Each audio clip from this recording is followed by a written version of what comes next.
आपली सत्ता स्टॅलिन कायम राखतात अशी तरी शक्यता सध्याच्या कलांमध्ये आपल्याला दिसते। त्याचबरोबर आसाममध्ये 81 जागांचे कल आतापर्यंत हाती आलेले आहे। बहुमताचा आकडा आहे 64 आणि भाजपचे 68 उमेदवार हे सध्या आघाडीवर आहेत। त्यामुळे बहुमताचा आकडा सुरुवातीच्या कलांमध्ये भाजपने गाठलेला आहे आसाममध्ये, तर काँग्रेसला केवळ 12 जागांवरच आघाडी घेता आलेली आहे। कमलेश सर, कसं आहे आसामचे म्हणजे एकदमच एकतर्फी तसे अपेक्षित येत असे निकाल होते, त्यामुळे त्याच्या दृष्टीने आपण जर आसामचे आकडे बघितले तर आसामचे आतापर्यंत आलेले 81 जागांचे कल आहेत, त्यामुळे अगदी निर्णायक दृष्टीने जाताना दिसेल। त्यात काय फार बदल जातात। पालजी, तुमचा मुद्दा पूर्ण करा तुम्ही। SIRचा जो मुद्दा चालू होता की ज्या पद्धतीनं सर्वच राज्यांमध्ये मतदार, आता नवनाथ बन यांनी उल्लेख केला की बोगस मतदार, पण जे भारताचे नागरिक आहेत ज्यांनी गेल्या 4-5 निवडणुकांमध्ये मतदान केलेलं आहे, 2 निवडणुकांमध्ये, हे समोर येऊन सांगतायत की आमचं मतदान कटलेलं, मग तुम्ही त्यांना कसं बोगस म्हणणार आहात याचं सुद्धा उत्तर त्यांनी दिलं पाहिजे। आणि SIR मध्ये फारच घोळ, त्याच्याबद्दल फारच नेहमी वारंवार बातम्या गेल्या 6 महिने सुरूच होतं की SIRच्या बातम्या। नाही कमलेशजी, SIRचा जेव्हा मुद्दा आला, प्रत्येकाला अपील करण्याचा अधिकार होता। त्या ठिकाणी माझं नाव नसेल तर त्याबद्दल तुम्हाला निवडणूक आयोगाकडे तिथल्या सक्षम अधिकाऱ्याकडे जाण्यासाठी परवानगी होती, तिथं आपल्याला नोंदणी करण्याची परवानगी होती। त्यानंतर अनेक मतदार ॲड देखील झाले। आता महाराष्ट्रात देखील SIRचं काम पुढच्या काही दिवसामध्ये सुरू होईल। जेव्हा पराभव झाला की निवडणूक आयोग, महाराष्ट्रामध्ये जेव्हा लोकसभेला यांना चांगल्या जागा मिळाल्या होत्या तेवढे कुठेही निवडणूक आयोगावर शंका उपस्थित यांनी घेतली नव्हती। हारलं की कारणं सांगायची हे काँग्रेसने बंद केलं पाहिजे। आपल्या नेतृत्वाचा थोडासा विचार करावा। बालाजी गाडे माझे खूप चांगले मित्र आहेत, माझं त्यांना एकच विनंती आहे की काँग्रेसचं नेतृत्व काय आहे। आता आसाममध्ये एवढी बोंबाबोंब केली, हेमंत बिश्व शर्मा यांच्या विरोधामध्ये भ्रष्टाचार झाला, अमुक झाला, तमुक झाला। आज जेव्हा जनतेने निकाल देत आहेत, कल हाती येत आहेत, तेव्हा बघतोय की काँग्रेसचं अस्तित्व शोधावं लागेल अशा पद्धतीची अवस्था आहे। तृणमूल काँग्रेसची आणि भारतीय जनता पार्टीची मुख्य लढत पश्चिम बंगालमध्ये। काँग्रेसची अवस्था काय, तिथं भोपळा देखील काँग्रेसला तिथं फोडता आला। पण एकेकाळी हेच हेमंत बिस्वा त्याच काँग्रेस पक्षातून आले तुमच्याकडे, आणि आज ते मला हेमंत बिस्वा शर्मांकडे बघितलं ना, ते एक इंग्लिशमध्ये म्हणे ना, मोर लॉयल दॅन द किंग, म्हणजे ते मूळ भाजपवासीपेक्षाही ओरिजिनल भाजपवासी वाटायला लागले। नाही, मुळामध्ये मूळ भाजप आणि हे करणं चुकीचं आहे। जे पण जेव्हा ते हेमंत बिस्वा भाजपमध्ये गेले तेव्हा ते मुख्यमंत्री पवित्र होते, झाले। तिथे भारतीय जनता पार्टीचे मुख्यमंत्री होते, त्यामुळे असं मूळ भाजप जो कोणी भारतीय जनता पार्टीचा एक निरीक्षण नोंदवलं, एक निरीक्षण फक्त नोंदवलं मला की बाबा आज ते इतक्या मस्त भाजपवासी झालेत ना। तुम्ही एवढं महत्त्वाचं निरीक्षण नोंदवलंय की भाजपमध्ये जेवढे काँग्रेसमधून गेलेले नेते आहेत ते फक्त भाजपमध्ये जाईपर्यंतच भ्रष्टाचारी होते। जसे भाजपमध्ये गेले तसे एकदम ते पवित्र झालेले आहेत। तशा राजकीय कमेंट करणार नाही, पण फक्त तुम्ही ज्या जिल्ह्यात नेतात त्या जिल्ह्यातले मी आता त्याच्यामुळेच म्हणतोय की अशोक चव्हाणांनाही बघितलं, भारतीय जनता पार्टीमध्ये आलं म्हणून कुणाची चौकशी थांबली असं नाहीये। चव्हाणांवरती पक्षात जाण्याच्या आधी त्यांच्यावरती आरोप झालेले होते। लोकसभेमध्ये सुद्धा श्वेतपत्रिकेपर्यंत तो विषय गेलेला होता।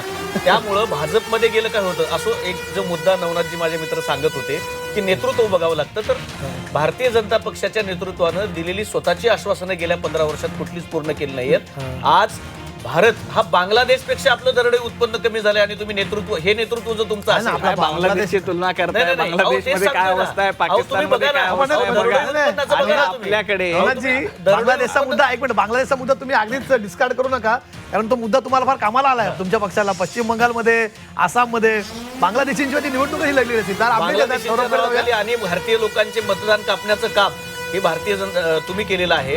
तुम्हाला बांगलादेशींचा एवढा पुळका का की ज्या घुसखोरांना घराच्या बाहेर काढणं हे जर का निवडणूक आयोगाच्या माध्यमातून आम्हाला या देशातल्या तुम्हाला एवढं राग येण्याचे कारण लोकशाहीचा पुळका आहे। नाही, लोकशाहीच्या गप्पा तुम्हीच करू नका, कारण वर्षानुवर्षे एकाच घराण्याची सत्ता। कौल येतात सौरभकडे, 237 जागांच्या कौलपैकी काय नवीन अपडेट आहेत सौरभ?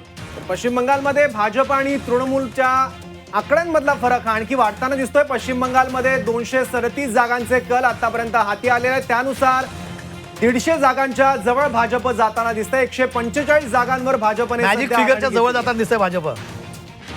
145 जवळपास, आता 150, आणि भाजपमधला फरकही वाढतोय।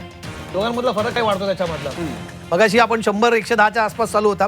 आपल्यासोबत राष्ट्रवादी काँग्रेसच्या प्रवक्त्या प्रतिभा शिंदे सुद्धा जोडल्या गेलेल्या आहेत। आपण बारामतीबद्दल बोलणार आहोत त्यांच्याकडे, आता अजून बारामती चर्चा सुरू व्हायची आहे, पण तरी सुद्धा प्रतिभाजी, तुम्ही सामाजिक कार्यकर्त्या राहिलेल्या आहात, विषय SIRचा सुरू होतात की कशा प्रकारे मतदारांची नावं वगळली गेली आहेत, तुम्हाला मान्य काय तुमच्या पक्षाला की असे आरोप होत आहेत, त्याच्याबद्दल तुमची काय भूमिका आहे?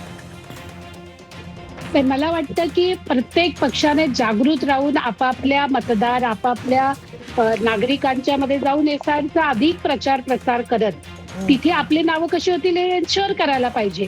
ज्यांच्या याच्यामध्ये मी बघते आहे, म्हणजे मी सामाजिक कार्यकर्ती होती, पॉलिटिकल याच्यामध्ये वेगवेगळ्या कारणांनी जेव्हा आली आणि या देशामध्ये राजकीय त्यामध्ये सहभागी होत कॉन्ट्रीब्युट केलं पाहिजे असं जेव्हा आमच्या संघटनेला वाटलं आणि मी आली, तेव्हा मी बघितलंय की अनेक पक्षांच्या ज्यांना आपण इंडिया आघाडीचे पक्ष म्हणतो त्यांच्या ग्राउंड लेवलवरचा कार्यकर्ताच संपलेला आहे. त्यांच्यामध्ये ती ऊर्जा त्याच्यापर्यंत वेगवेगळ्या पद्धतीची माहिती पोहोचवणं आणि त्याच्यामधून मग प्रश्नांना भिडणं किंवा SRA सारख्या मुद्द्यावरती सुद्धा त्या याच्यामध्ये लोकांमध्ये जागृती करून त्याच्या प्रकारचा उठाव करणं हे मास बेस मुद्दा होता. तो करण्यामध्ये इंडिया आघाडीचे लोक अपयशीच ठरलेले आहेत आणि त्यामुळे मला असं वाटतं की कुठलाही मुद्दा समोर आला तर तो अधिक लोकांच्या पर्यंत लोकाभिमुख करून त्याला कशा पद्धतीनं आपण पुढे जातो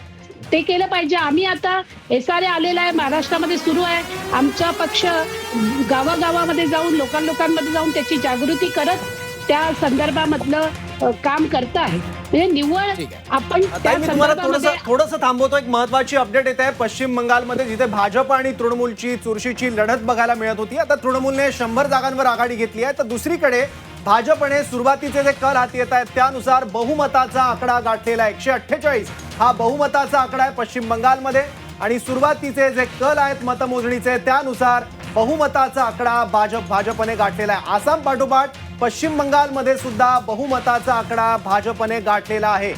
250 जागांचे कल पश्चिम बंगालमधले आतापर्यंत हाती आलेले आहेत, त्यामुळे 48 जागांचा फरक आहे आता तृणमूल आणि भाजपमध्ये.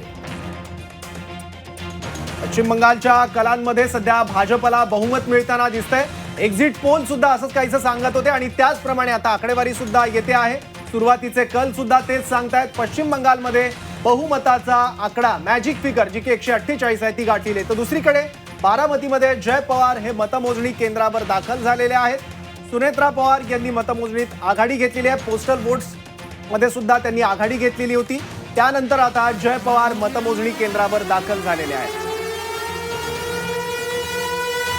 तामिळनाडूमध्ये 135 जागांचे कल हाती आलेले आहेत. त्यानुसार तामिळनाडूमध्ये DMKने 80 जागांवर सध्या आघाडी घेतलेली आहे, तर AIDMKने 26 जागांवर आघाडी घेतलेली आहे. त्रिशंकू परिस्थिती निर्माण होते की काय तामिळनाडूत अशी शक्यता तयार झालेली आहे, कारण TVKची जोरदार मुसंडी बघायला मिळाली आहे. सुरुवातीला केवळ 7 जागांवर आघाडीवर असलेला TVK आता 22 जागांपेक्षा अधिक जागांवर सध्या आघाडीवर असल्याचं बघायला मिळतं. तर पश्चिम बंगालमधली आकडेवारी आपण पुन्हा एकदा पाहूयात. भाजप 148 जागांवर आघाडीवर आहे, तृणमूल 100 जागांवर. काँग्रेसला मात्र एकाही जागेवर आघाडी घेता आलेली नाहीये ना डाव्या पक्षांना. त्यामुळे चुरशीची लढत होती भाजप आणि तृणमूलमध्ये आणि त्याप्रमाणे भाजपने सध्या 148 जागांवर आघाडी घेतलेली आहे. 148 हा तोच आकडा आहे जो पश्चिम बंगालमधल्या विधानसभेत बहुमताचा आहे. तर दुसरीकडे आसाममध्ये भाजपने 70 जागांवर आघाडी घेतलेली आहे. बहुमताचा आकडा आहे 64. भाजपने आघाडी घेतलेली आहे 70 जागांवर. काँग्रेसने 12 जागांवर सध्या आघाडी घेतलेली आहे. आसाम गण परिषद आणि त्याचबरोबर AIUDF असे काही घटक पक्ष सुद्धा आहेत आसाममध्ये. तर तामिळनाडूमध्ये 136 जागांचे कल आतापर्यंत हाती आले आहेत. त्यानुसार 80 जागांवर DMKने आघाडी घेतलेली आहे. त्यामुळे स्टॅलिन यांचा पक्ष सत्ता तामिळनाडूमध्ये कायम राखतो असं सुरुवातीचे कल सध्या सांगतायत. खरं तर ऐतिहासिक असणार आहे ज्या तामिळनाडूचं राजकारण बघतात. पण मला होता आता आपण थोडंसं महाराष्ट्राच्या 2 पोटनिवडणुकांकडे जाऊया. या दोघी ठिकाणचे काय काय अपडेट्स आपण आता बघितलेत. बारामतीचे आणि राहुरीचे अपडेट्स आपण आता घेऊया आणि प्रेक्षकांना त्याच्याबद्दल माहिती देऊया. 2 निवडणुका आहेत. खरं तर फार निवडणुकांचा आउटकम काय असणार हे फार वेगळं सांगण्याची गरज नाही. पण तरी सुद्धा मी जसं म्हटलं की जशा या निवडणुका देशातल्या निवडणुका फार देशाचं राजकारणाचा राजकीय नकाशा बदलणाऱ्या आहेत किंवा त्यात फार महत्त्वाची भूमिका करतील.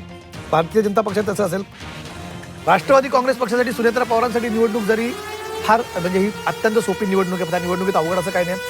पण आगामी काळामध्ये राष्ट्रवादी काँग्रेस अजित पवारांचा राष्ट्रवादी काँग्रेस आहे, त्याचं भविष्य काय असणार आहे, त्याची पुढची वाटचाल काय असणार आहे, या सगळ्या गोष्टी अधोरेखित करणार आणि त्याची चुणूक आपल्याला गेल्या काही दिवसांमध्ये मिळायला लागली. पवार परिवाराचं राजकारण कुठे जाणार आहे. मी आता प्रतिभा शिंदे आहेतच सोबत, त्यांची एक पहिली प्रतिक्रिया घेतो आणि मग मला भाजपकडे जायचं की जाणून घ्यायला.